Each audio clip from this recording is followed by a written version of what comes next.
sindo level 4. Mimi nakuomba Your Excellency, kama inawezekana tushirikiane, mimi na wewe vile tumeshirikiana kwa ile ya CHPs, tujenge facility hapa yenye inafanana na level 4, kwa sababu ile ya sasa haifanani na level 4 hata kidogo.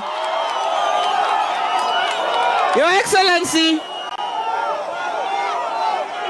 umekuja Homa Bay mara mingi, na sasa nikikuja hivi nimeongea na wale watu wa Karachuonyo, wameniambia kumbusha rais ile barabara yetu kutoka Kadel kwenda Kandiege kwenda mpaka Kanyadhiang, na ile ingine kutoka Adiedo mpaka Karabok.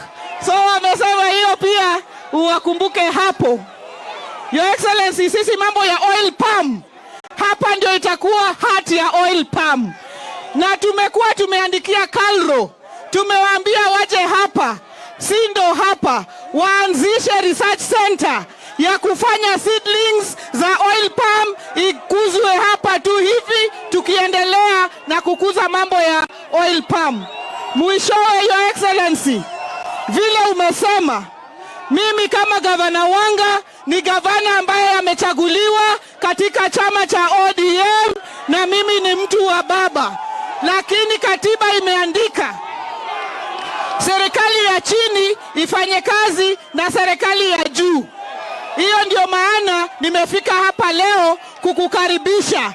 Wengine watauliza, kwani Wanga amehama ameenda chama ingine? Hapana, mimi ndiko kwa ODM ndani zaidi.